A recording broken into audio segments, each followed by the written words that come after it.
Welcome to Radio Who, What, Why. I'm Jeff Schechtman. Last week, when Putin singled out Americans he'd like to have sent to Russia for interrogation, a lot of attention was focused on former U.S. Ambassador Michael McFaul.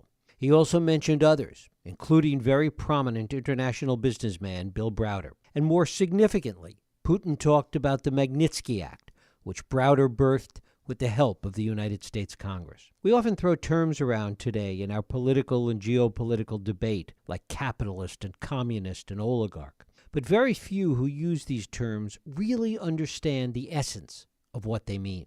One of those that does understand is Bill Browder. He rebelled against communism as a teenager, became a very successful capitalist, and made millions in Putin's Russia. What he didn't know was just what kind of price he would pay for getting involved in the ever-entangled web of Putin, oligarchs, and a system 180 degrees from our own, a system of men and not of laws. The ultimate result was the brutal death of Browder's lawyer, Sergei Magnitsky. Browder has since carried on Magnitsky's legacy at great personal risk to himself. And Putin's remarks underscore that Bill Browder's ongoing quest for justice for the murder of Sergei Magnitsky has taken a dark turn under the presidency of Donald Trump. It is my pleasure to welcome Bill Browder back to Radio Who, What, Why. Bill, thanks so much for joining us. Glad to be here. For our listeners that may not know, real quickly, talk a little bit about the Magnitsky Act, what it was when it was passed in 2012, and why it so gets under Putin's skin to this very day. Well, so after Sergei Magnitsky was murdered in 2009, I tried to get justice for him in Russia. And he was tortured to death. We had very, very detailed evidence of his torture from a variety of different sources. And I expected justice in Russia. But Vladimir Putin personally got involved in circling the wagons, in exonerating the people involved, and giving even promotions and state honors to some of the people who were most complicit in Sergei's murder. And so I came up with this idea that if you can't get justice inside of Russia, let's try to get justice outside of Russia. And I looked at what happened, and I said, Sergei Magnitsky was killed not for ideological reasons or religious reasons. He was killed for money. He was killed because he had uncovered and exposed a $230 million government corruption scheme in which we later learned Putin was a beneficiary. And those people who killed him and did it for $230 million, they don't keep that money in Russia. They keep that money safely in Western banks in the United States and England and France and Switzerland and other places. And so I came up with this idea, which is if we can't get justice inside of Russia, why don't we freeze the assets and ban the visas of the people who killed Sergei Magnitsky and the people who do similar types of things? And I took this idea to Washington, and I met with Senator Benjamin Cardin, a Democrat from Maryland, and Senator John McCain, a Republican from Arizona. I explained to them the whole Magnitsky story and this idea of visa sanctions and asset freezes on human rights violators from Russia. And it was the perfect idea at the moment when it was most needed. And these two gentlemen initiated something called the Magnitsky Act. They put it onto the proposed law books in 2010, at the end of 2010, and then we spent sort of 2 years fighting our way through Washington to get everybody on side. And by November of 2012, it went for a vote in the Senate, and it passed 92-4, and 89% of the House of Representatives, and it was signed into law on December 14th, 2012 by President Obama. And Putin hit the roof, and I mean literally hit the roof. He got so angry, and he got so angry because he is personally a beneficiary of this crime, and he keeps his money in the West, and he has a lot of other money in the West from other crimes. And this particular piece of legislation puts his entire personal fortune at risk. And for Putin, money is more important than human life. And you may remember that he put, in retaliation, he banned the adoption of Russian orphans by American families. That was in direct retaliation to the Magnitsky Act. And he did that, and I should point out that these orphans that were no longer allowed to be adopted tended to be the orphans who were sick, that had Down syndrome, HIV, spina bifida, heart conditions, and Americans would still take them back to America with open arms and open hearts and nurse them to health. And in Russia, they couldn't do that, and these orphans often died in orphanages. And so, as a result, Putin was sentencing his own orphans to death in retaliation for the Magnitsky Act. One of the things we should point out that this has also spread to other countries, that Canada recently adopted something similar to the Magnitsky Act, and that it is spreading to other countries, which is also driving Putin crazy. Well, so you know, in his eyes, okay, maybe he can avoid putting money in America, but now we have Canada, we now have the United Kingdom, we now have Estonia, Latvia, Lithuania, the island of Gibraltar off of Spain. So we have 7 countries with the Magnitsky Acts, and there are 8 countries that are currently on deck: France, Germany, Sweden, Holland, Denmark, Australia, South Africa, and Ukraine. And I would venture to say that the Magnitsky Act, as a policy tool and as a piece of legislation, is going viral, and that makes Putin terrified, because effectively there's no place he'll be able to keep his money other than North Korea and Iran when this whole thing is finished. And I don't think he'd feel too comfortable and too safe with his money in North Korea and Iran. All of this, of course, has increased his vendetta against you as really the progenitor of this. Talk a little bit about your reaction when you heard about Putin's remarks at this press conference in Helsinki last week. Well, I should point out that after the Magnitsky Act was passed in 2012 was the first moment that Putin started to speak about me publicly, and to speak about me with great anger. And so it wasn't a surprise for me to hear that Vladimir Putin was talking about me. The surprise was that Donald Trump was actually listening to and describing his proposal of handing me over as some type of brilliant idea. That was the surprising part of the whole thing. I mean, Putin has brought up my name, I think, 5 or 6 times in public settings, and you can even see the anger in his face when he brings it up. But Donald Trump saying, wow, an incredible offer, and nodding approvingly when Putin said that was the big surprise. Mm-hmm. I never thought that I would have to worry about being handed over to the Russians if I traveled to the United States. And it wasn't only your name, it was some of the people, even staff members in the U.S. Congress, that had helped get this passed. These people he mentioned as well. Well, so if you look at the list, Robert Mueller indicted 12 GRU agents for hacking the election. And his indictment was very clear. The evidence was absolutely robust. It came from emails and Bitcoin records and other stuff. And so the Russians made a list of 12 people they wanted to prosecute. Of course, I was the top of that list and the name that Putin rattled off during the Helsinki summit. But the 11 other people on that list all had one thing in common. They had all worked with me from the U.S. government in one way or another in either passing the Magnitsky Act or investigating the money laundering from the case that Magnitsky discovered in New York. And so, for example, you had Mike McFaul, who was one of the principal interlocutors in the Obama administration, who shepherded through the Magnitsky Act. You have a name that most people haven't heard of, but they should know about, which is a guy named Kyle Parker. Kyle Parker was the senior Senate staff member who wrote the Magnitsky Act. He wrote the Magnitsky Act, and he was the guy who ran all the traps for 2 years to make sure that the law passed. And often with a piece of legislation, of course, the senators who initiated it are the people bear the most responsibility, but there's always some unsung hero in the background, and Kyle Parker was that unsung hero. Then you have a guy named Jonathan Weiner. Jonathan Weiner had been a senior State Department official. He had become a lawyer in private practice, and he was the person who conceived of the Magnitsky Act. It was his legal advice that led to the whole thing. And then one more person I should mention on that side is a guy named David Kramer. He was a former State Department official who was running an NGO, a human rights organization called Freedom House.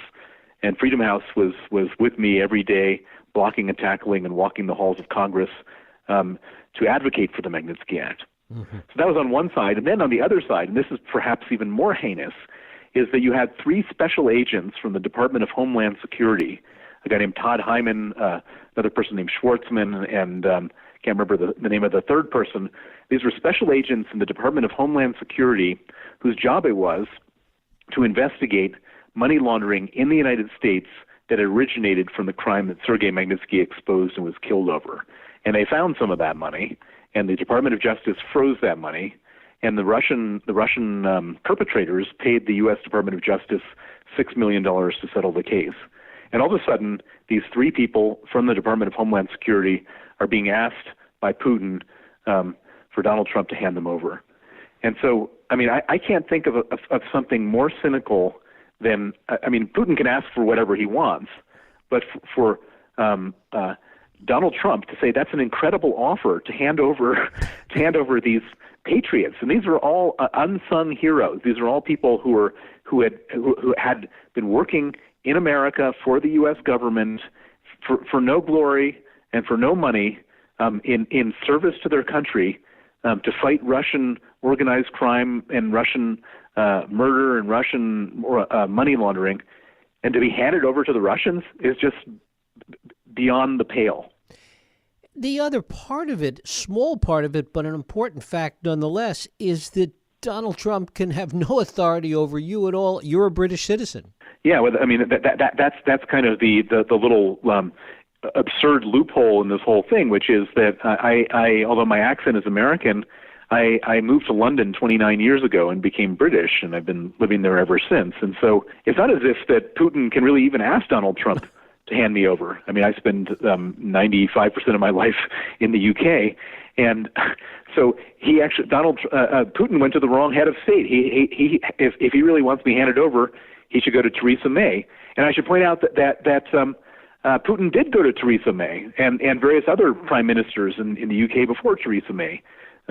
The Russian administration went 12 times with the same request to the British government, and both David Cameron's government and Theresa May's government didn't think it was an incredible offer at all. They rejected it within 5 seconds, the 12 different requests for either handing me over for extradition or mutual legal assistance or other things. And so, of course, I feel totally legally protected in the UK on the basis of that, and so that's why Trump's behavior, in contrast to that, was so shocking. The accusation that Putin made in Helsinki about you having given $400 million to Hillary Clinton's campaign, had you heard that before? And what was your reaction to it if you had? Well, yes.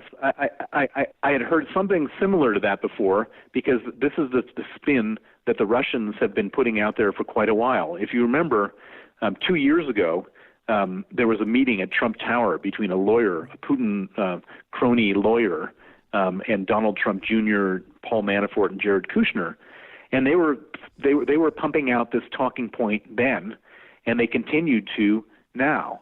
And I should point out that this $400 million is an absurdity. It's complete nonsense. I've not donated one single penny to Hillary Clinton's campaign or any other campaign for that matter. As I mentioned before, I'm a British citizen. I've been living in the UK for 29 years. I have no financial involvement, nor am I allowed to have a financial involvement in U.S. politics. And so for them to throw that out there, it's just the ultimate in just complete fabrication and fake news. You mentioned that Trump Tower meeting and the Russian lawyer, Natasha Veselnitskaya. What was her involvement, as you understand it, in terms of her relationship with Putin? Well, what we can say for sure is, so she is a lawyer for a family called the Kotsev family. The Kotsev family is a Russian family in which the senior member of the Kotsev family, his name is Pyotr Kotsev, was the former vice governor of the Moscow region. He's currently a vice president of Russian Railways. Russian Railways is one of the 2 or 3 most important Russian state companies. And he's considered by many people, and certainly by myself, to be a senior member of the Putin regime. And so, and the way that Putin delegates tasks is he asks oligarchs and cronies to go and do his bidding for him. And so, in my opinion, he asked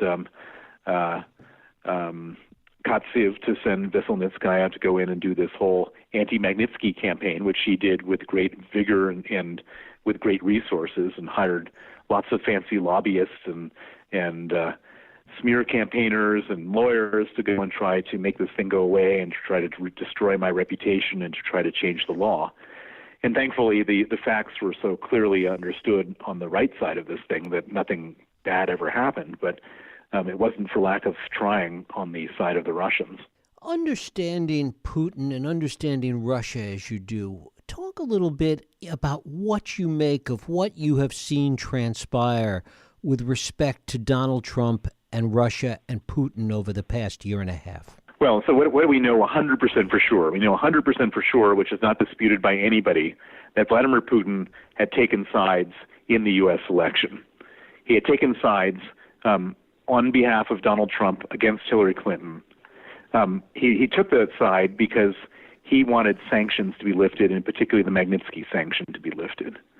And in taking sides, he also took great effort, or made great effort, in manipulating the outcome. He, as we know, they hacked the DNC.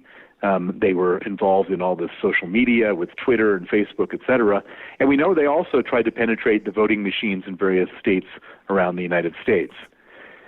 That's what we know for sure. That's proven. That's agreed. There's nobody really disputing that. Not even Donald Trump at this point. Or he and some days he disputes it, some days right. He doesn't. What we don't know for sure, and I have no firm opinion on this, is whether he did this with the acceptance and acknowledgement of the Trump campaign and Donald Trump himself, or whether he did this freelancing just because he had a view of who he wanted. That we don't know. And I could speculate, and lots of people can speculate, and the probabilities go up and down based on different pieces of information. But the person who will be able to conclude one way or another whether that happened is Robert Mueller. That's what the investigation is about. And he literally has 10,000 times the information and investigative capacity than any of us lay people do with whatever leaks out here and there. And he will be wiretapping, and he has been wiretapping and subpoenaing and interviewing and getting witnesses to flip, and sooner or later we will have an answer to that question, and it will be a very important answer because it will determine the future of the U.S. Republic as to whether Russia just was taking sides on their own, or whether taking sides with the involvement of one of the candidates. What impact has this Putin-Trump relationship had on you and your efforts to continue getting the Magnitsky Act put in place in other countries around the world? Well, first of all, I would say I should point out to everybody that the Magnitsky Act itself is not in danger no matter what Trump's actions are, because the Magnitsky Act was not a piece of legislation that was put in place by executive order by the stroke of the pen of the president. This was a piece of legislation that was put in place as an act of Congress, and Congress would have to vote in a majority way to repeal the Magnitsky Act. And I can say with great confidence that that's not going to happen. I know members of Congress, and there's no way that Republican, Democrat, anybody will ever repeal the Magnitsky Act. I should also point out that while Trump is making all these loving noises towards Vladimir Putin, his administration is not. His Secretary of State, Pompeo, his Secretary of Defense, Mattis, his Secretary of Treasury, Mnuchin, his National Security Advisor, John Bolton, none of these people have anything other than disdain for Vladimir Putin and his malicious activities towards the United States and the rest of the world. And they have been enforcing policies which are clearly and objectively anti-Putin. And so, for example, in April of this year, the Trump administration put 7 Russian oligarchs, some of the richest men in Russia, on the on the sanctions list. And on the sanctions list, those people are effectively financially devastated. And that's probably been the most single powerful move any government has taken at any point against Russia. In addition, the U.S. government has supplied offensive weapons to Ukraine, and even recently increased the military aid to Ukraine. And there was an absolutely devastating attack by the U.S. military in Syria against Russian mercenaries, where they effectively evaporated 300 mercenaries in one moment because they were going after U.S. allies. The U.S. has so far, and the Trump administration has so far taken a pretty tough stand on Russia. What's weird and totally inconsistent, and I would go so far as to argue schizophrenic, is this weird these words that Donald Trump and the words and now these visuals of Donald Trump somehow kowtowing to Putin personally, and that's extremely disturbing, and that's very upsetting. And if that does filter into policy, that could be really, really bad for the United States and the rest of the world. And as somebody that understands and knows Putin, talk a little bit about how you think he is dealing with this schizophrenia, that he seems to manipulate Trump and gets Trump to say these things on the one hand, as we saw in Helsinki last week, and yet the policy, as you articulated, is very different. How is Putin responding to this, or how will he respond to it, do you think? Well, I think that Putin understands that the establishment, the people who are the responsible adults who are dealing with this stuff, are against him, and he's trying to find a way of getting Trump to turn that around.